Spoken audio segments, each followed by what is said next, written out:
Parents never teach their children to question authority because parents are authority figures themselves and they don't want to undermine their own bullshit inside the household. So they stroke the kid and the kid strokes them and they all stroke each other and they all grow up all fucked up and they come to shows like this.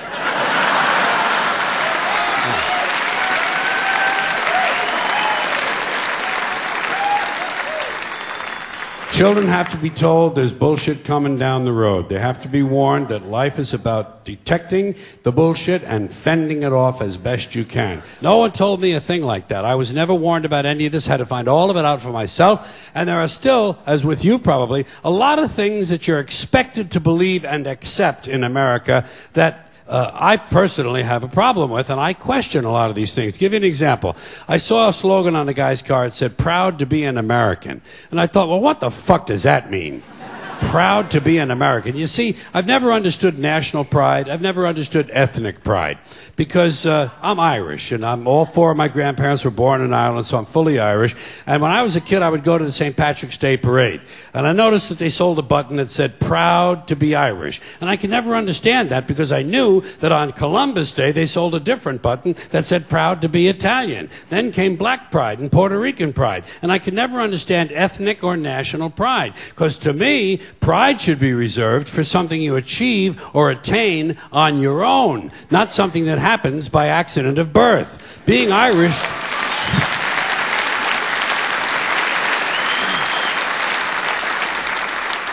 Being Irish isn't a skill. It's a fucking genetic accident. You wouldn't say, "I'm proud to be 5'11". I'm proud to have a predisposition for colon cancer. So why the fuck would you be proud to be Irish or proud to be Italian or American or anything? If you're happy with it, that's fine. Do that. Put that on your car. Happy to be an American. Be happy. Don't be proud. Too much pride as it is. Pride goeth before a fall. Never forget Proverbs, okay? Now, here's another slogan.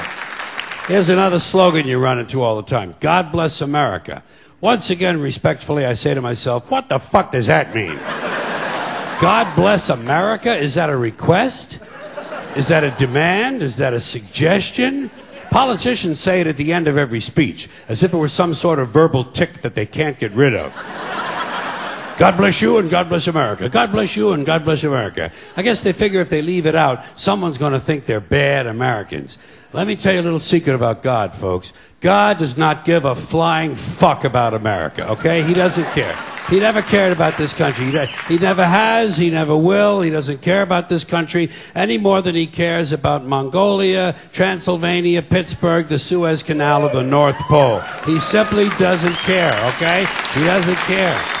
Listen, hey, there are 200 countries in the world now. Do these people honestly think that God is sitting around picking out his favorites?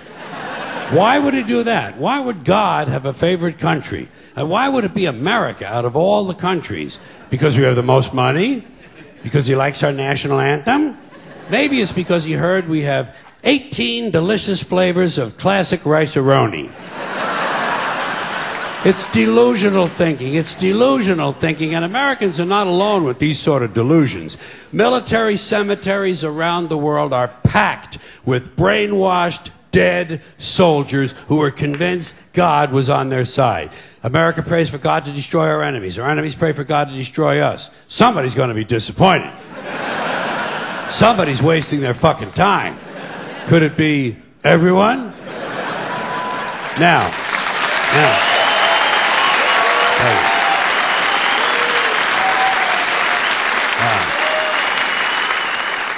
If people want to say God bless America, that's their business, I don't care. But here's what I don't understand. If they say God bless America, presumably they believe in God. And if they do, they must have heard God loved everyone. That's what he said. He loved everyone and he loved them equally. So why would these people ask God to do something that went against his own teachings? You know what these God bless America people ought to do? They ought to check with that Jesus fellow they're so crazy about. They're always talking about what would Jesus do? What would Jesus do? They don't want to know so they can do it. They just want to know so they can tell other people to do it. Well, I'll tell you what Jesus would have I'll tell you what Jesus would have done. He would have got up on the top of the Empire State Building and said, God bless everyone around the world forever and ever till the end of time. That's what Jesus would have done, and that's what these people should do, or else they should admit that God bless America is really just some sort of an empty slogan with no real meaning except for something vague like good luck. Good luck, America, you're on your own, which is a little bit closer to the truth.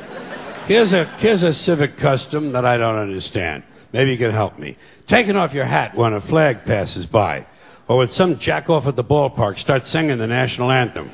They tell you to take off your hat. What the fuck does a hat have to do with being patriotic?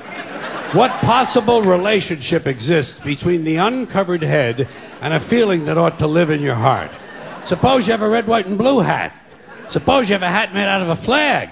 Why would you take it off to honor the flag? Wouldn't you leave it on and point it toward the flag?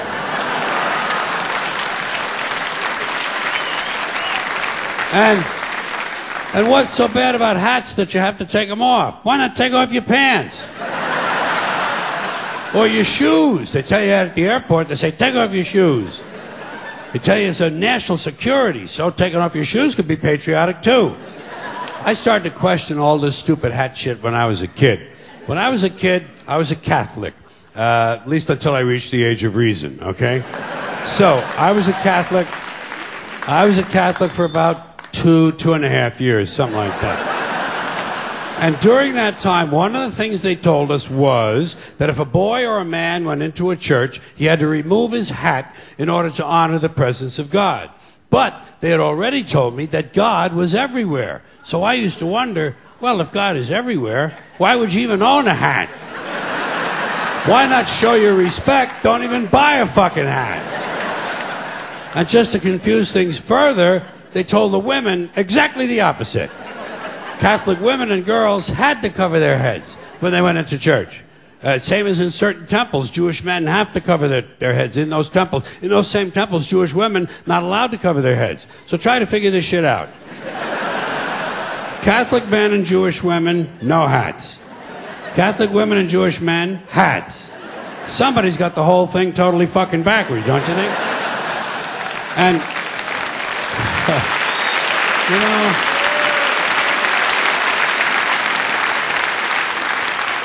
and what is this religious fascination with headgear? Every religion's got a different fucking hat.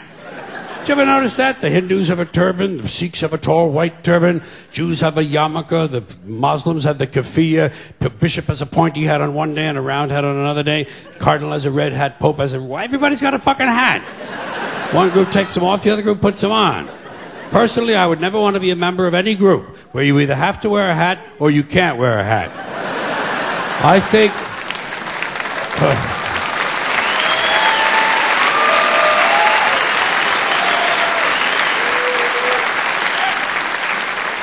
I think all religions should have one rule and one rule only: hats optional.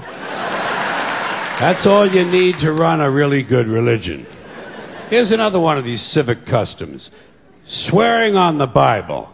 You understand that shit? They tell you to raise your right hand, place your left hand on the Bible. Does this stuff really matter? Which hand? Does God really give a fuck about details like this? Suppose you put your right hand on the Bible, you raise your left hand. Would that count? Or would God say, sorry, wrong hand, try again? And why does one hand have to be raised? What is the magic in this gesture? This seems like some sort of a primitive voodoo mojo shtick.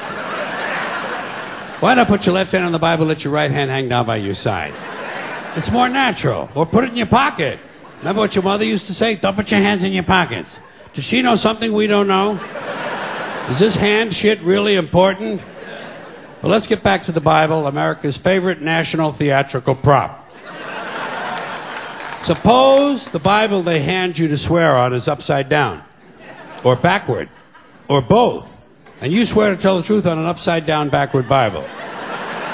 Would that count?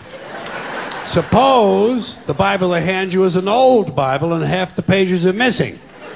Suppose all they have is a Chinese Bible in an American court. Or a Braille Bible, and you're not blind. Suppose they hand you an upside-down, backward Chinese Braille Bible with half the pages missing.